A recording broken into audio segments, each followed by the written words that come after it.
My money gun has no money, and that's because I'm broke. And if you're broke like me, you can follow these 4 steps to fix your financial situation. Now, I'm an internet entrepreneur. I've been making millions of dollars online, but I've been broke multiple times before. So I know what it's like, and it's really hard to not just retreat into your emotional or your reptilian brain when you're in these situations. So it's good to sit and think with your thoughts and then follow these simple steps, which I'm going to lay out for you in this video to help you get out.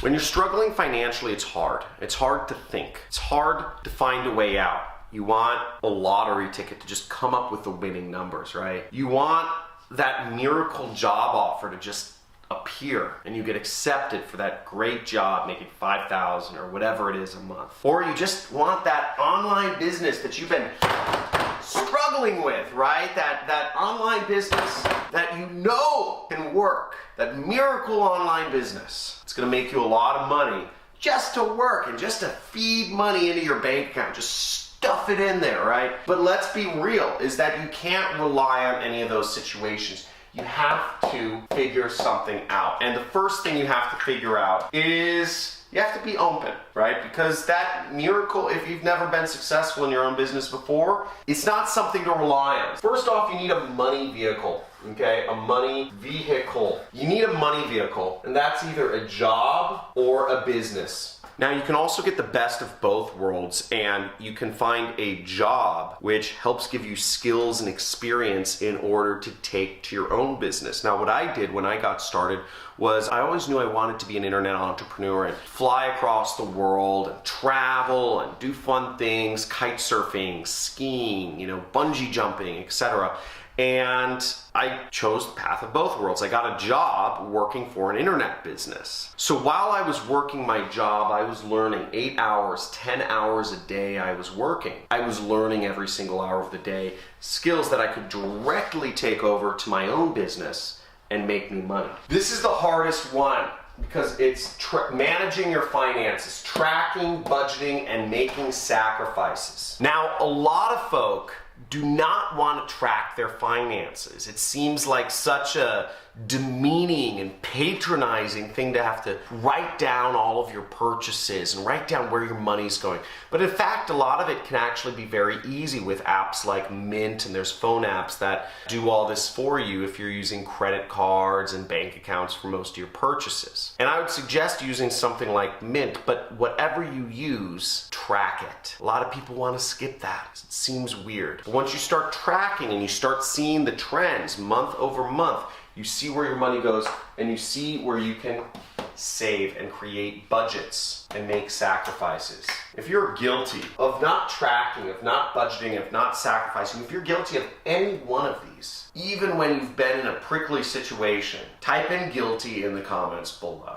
And it's okay. We're all on the John Crestani channel here. It's chill, no judgments. But make sure you take this into account. Type in guilty if you are, because understanding what you're doing is the first step to making changes. Okay, now generally speaking, if you're creating a budget, this is a fairly rough budget, but the buckets I've created were necessities, long-term savings, financial freedom, education, and fun. Now what you can do is you can bucket things this way, but you want to create a budget. Write it down. Start analyzing your finances. Start actually looking at things.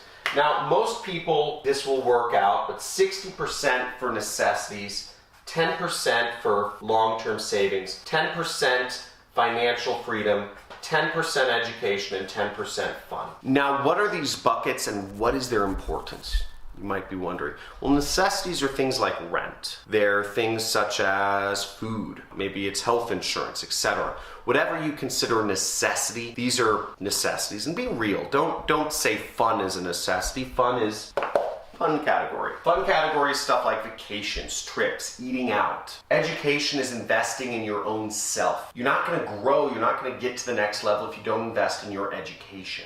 I know that might seem kind of self-serving because, hey, I'm a teacher here, right? Invest in education. But let's be real here. Most people spend way too much money on education. Most people spend like In America, people spend $100,000, $200,000 to send each of their kids to college. That's out of control. Financial freedom is long-term investments. It's cash flow stuff. And this isn't a necessity in the beginning, but I include it in there because I think it's important. Cash flow things can be stuff such as bonds. They can be things such as real estate. Really, I look at them as stuff such as real estate. That's where I'm putting my financial freedom stuff in, income properties. And long-term savings in America, it's your retirement account. It's stuff you're not going to touch until you retire. And keeping a habit of always putting away 10% towards your retirement is a very good habit to get into. Now for me, my budget, it's a bit different than this. I'm in probably a different income tier than most people. I am in the 1%. And my necessities is about 15% of my budget. My long-term savings and my financial freedom are really stacked. I put a lot of money away. I put about 25 and 25. I put a lot of money away into savings and into retirement accounts because that's what I'm preparing for. I'm trying to get to the level, I'm still not there yet, where I can retire and literally live the rest of my life off of interest or cash flow. And I always invest in my education. I'm an education junkie. I spent $100,000 on a single mastermind this year, which may seem ridiculous to some people to spend $100,000, but I'm still within 10% of my budget. So I'm still maintaining the same budget that most people in the world are. If not, maybe I'm spending less because I don't have college debt. And the last thing you want to put your money into is a wealth vehicle. So again, that financial freedom money, that should go into something where you can get good cash flow from, you can get an income from. And that could be something like apartments, okay? Or investing in a duplex, or investing in a property that you rent out via Airbnb.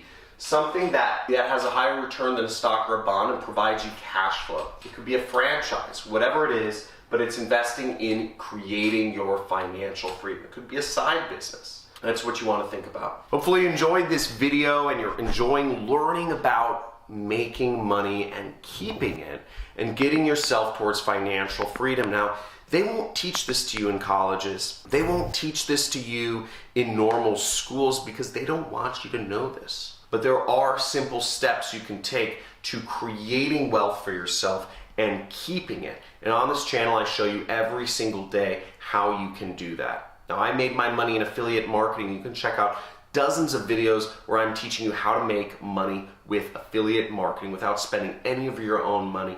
So make sure you like this video, subscribe to my channel, and comment below. If you're committed to managing your finances, if you're putting this in action and working yourself towards financial freedom, then let's make it happen. See you in the next video.